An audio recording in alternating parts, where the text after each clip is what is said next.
Alright, Steve, what would you say, kind of the flip side of our project theologically, what would you say is the proper scriptural position that a Christian should exhibit and live with regard to just social justice?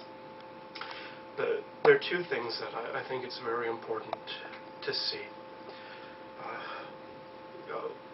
One is that the righteousness of Christ. We're called to righteousness. We're a righteous community. That word in Greek is no different from justice. Dikaiosyne is the justice of God, the righteousness of God, both. We tend to take it in forensic terms, simply legal terms. But we also have a legal system that simply, again, stamps it or applied to people, not a reflection of what reality is. And that's a change, too. And so to have the righteousness of God, to be the righteousness of God, to be called to it, it's not just something where God says, okay, we're on the good guys now. It means there needs to be a transformation of how we are, a transformation of who we are personally and socially. We tend to take the gospel in individual terms. It simply was not preached that way.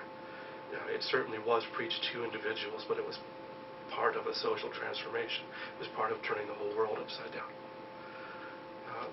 And so to be one who's justified means to live more and more in a just way.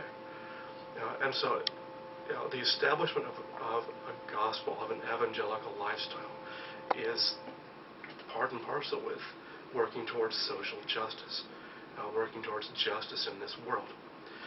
Now, that's one half of it. The other half is that above and beyond any requirements of justice, we're called to compassion. Now, compassion is the kind of love that is given to someone who's worse off than you. Doesn't mean they have to be a lesser being than you, but simply worse off than you.